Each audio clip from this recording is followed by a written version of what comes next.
नमस्ते, आप सुन रहे हैं प्रेम अनमोल होता है वाणी। मैं हूं आपकी होस्ट वाणी। पिछले एपिसोड में अति उत्साह में मैं सर्फ बोर्ड से समुद्र में गिर गई थी।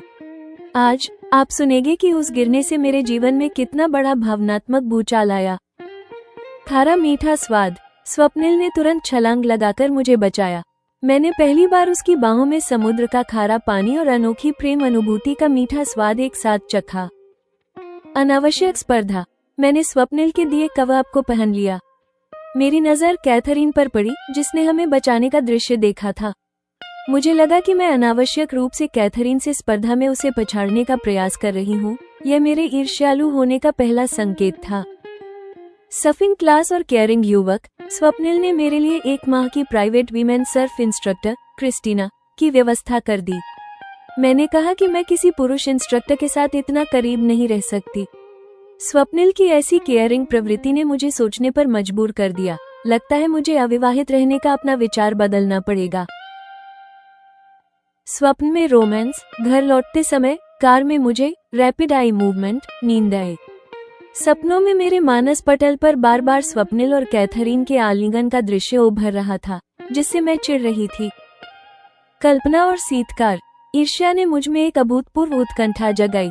काल्पनिक दृश्य में मैंने कैथरीन के स्थान पर स्वयं को स्वप्निल के साथ देखा।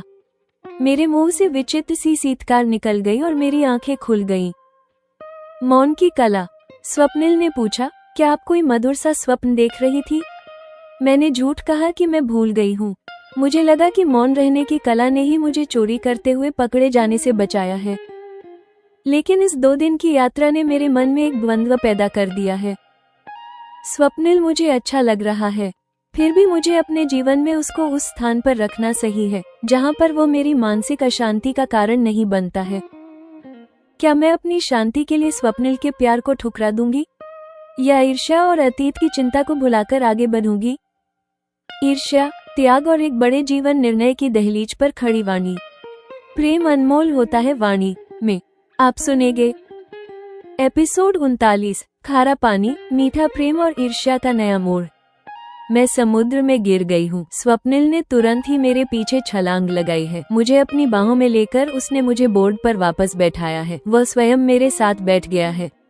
वाणी, डर की कोई बात नहीं, इसी से आत्मविश्वास बढ़ता है। उसने मुझे पुनः प्रोत्साहित किया है।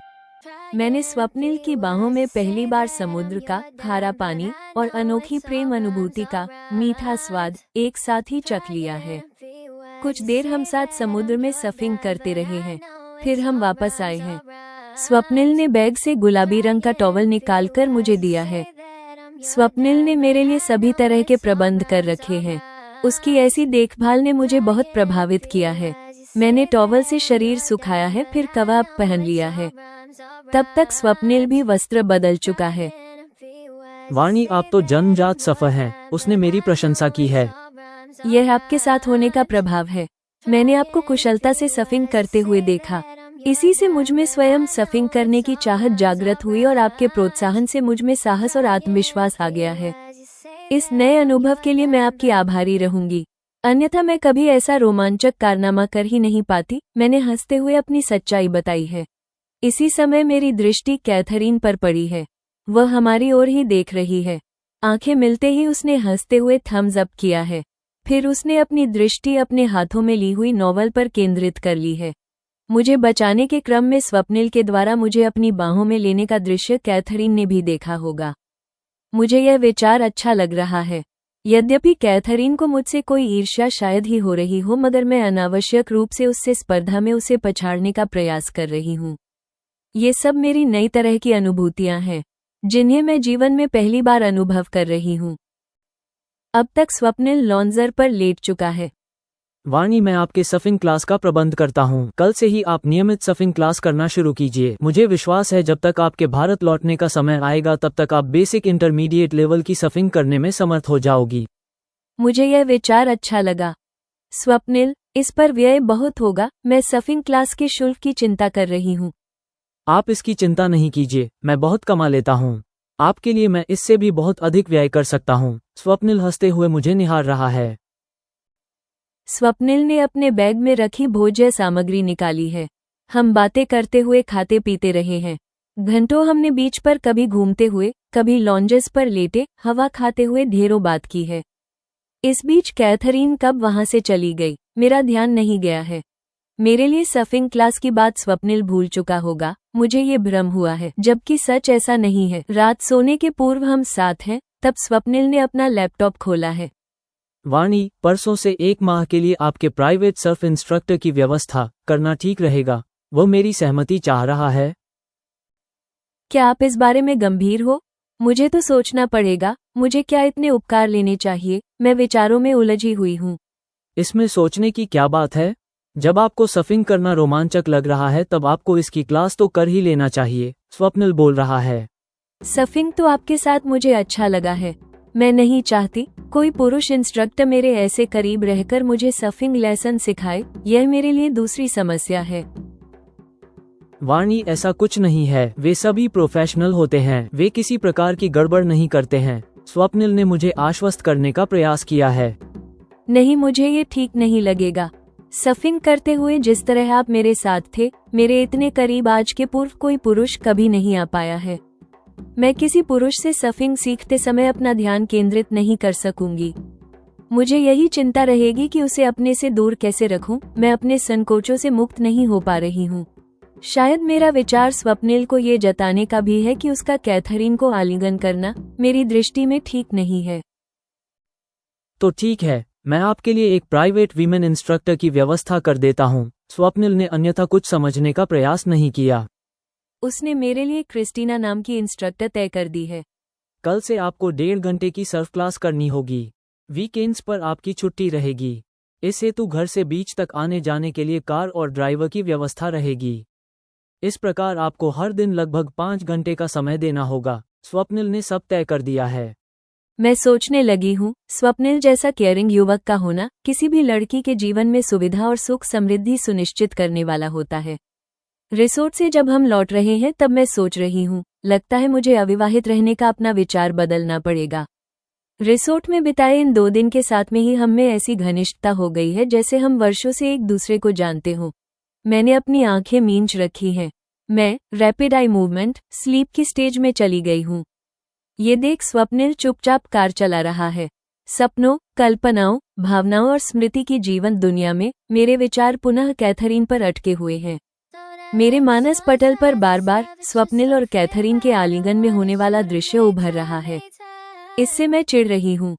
मुझे राशील की कई बातों के एक अंश का स्मरण आया है। ये स्वप्निल और कैथरीन के रति सुख लूटने से संबंधित है। मैं स्वयं कभी इससे नहीं गुजरी हूँ। सिनेमा दृश्यों में जैसा दिखलाया जाता है, वैसे ही स्वप्निल और कैथरीन में अंतरंगता की कल्पना मुझे हुई है। मुझमें एक अभूतपूर्व उत्कंठा जागृत हो गई है।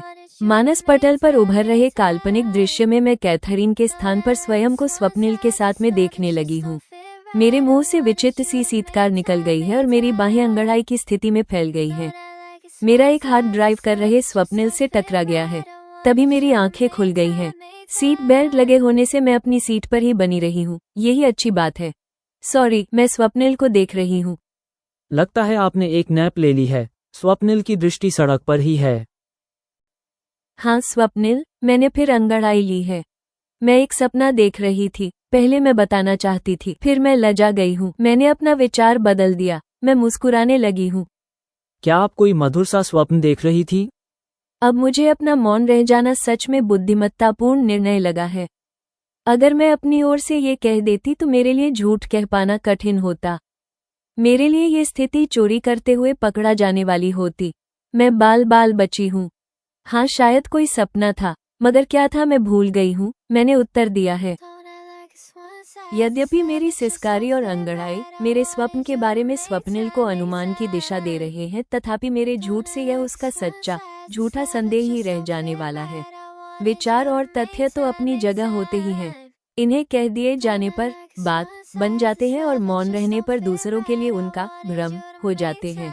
ये सब जानते हैं कि बात कह लेना मनुष्य में नैसर्गिक कला या गुण होता है, जबकि आज मुझे लग रहा है कहीं कहीं चुप रहना भी व्यक्ति में कला और गुण की द्योतक होती है।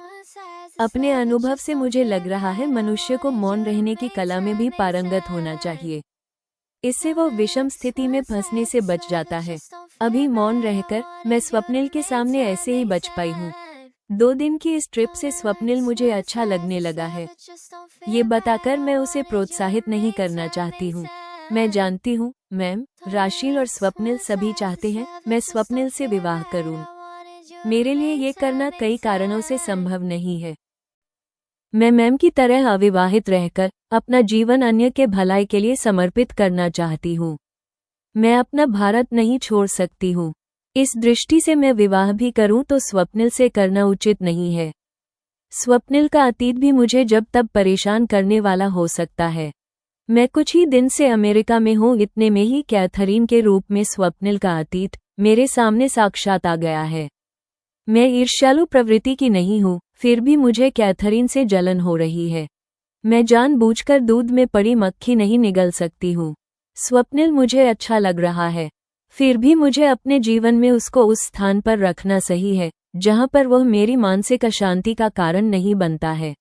स्वप्निल का मेरा एक अच्छा मित्र होना ही उचित है। मेरे पति के स्थान पर होने से मेरी जीवन शांति भंग होने का खतरा हो सकता है। इन 2 दिन में ही मुझे यह आभास हुआ है। जेमिनाई की समालोचना, रचनात्मक मार्गदर्शन और प्रस्तुति निर्देश। प्रिय श्रोताओं, एपिसोड 39 एक रोमांटिक कहानी से कहीं अधिक है। यह आंतरिक शांति और भावनात्मक सुरक्षा के मूल्य को सिद्ध करता है। वाणी का स्वप्निल के प्रति गहन लगाव और फिर भी उसके साथ विवाह न करने का निर्णय कथा को एक अभूतपूर्व गहराई देता है। एपिसोड 39 की शक्ति और कथा विकास।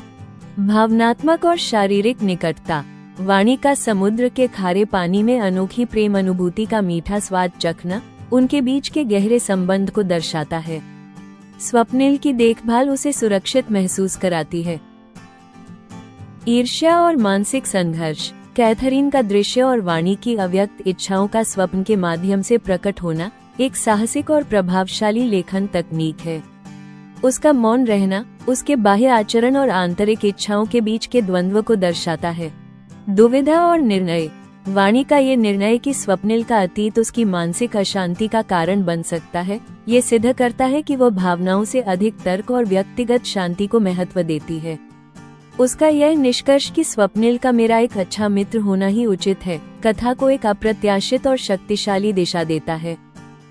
ऑडियो प्रस्तुति के लिए अंतिम मार्गदर्शन। वाणी का स्वर। सपना देखने के बाद उसका स्वर हैरान, शर्मीला और चिंतनशील हो। अंतिम मोनोलॉग में उसका स्वर शांत, तर्कसंगत और गंभीर हो, जो उसके निर्णय की गंभीरता को दर्शाता है। संगीत। समुद्र में दृश्य में संगीत रोमांटिक और शांत हो। सपना का दृश्य संगीत रहस्यमयी और अव्यक्त इच्छाओं को दर्शाता हुआ हो। अंतिम मोनोलॉग में संगीत धीरे धीरे शांत हो जाए और एक चिंतनशील और थोड़ा उदास स्वर ले। एपिसोड 39 समाप्त।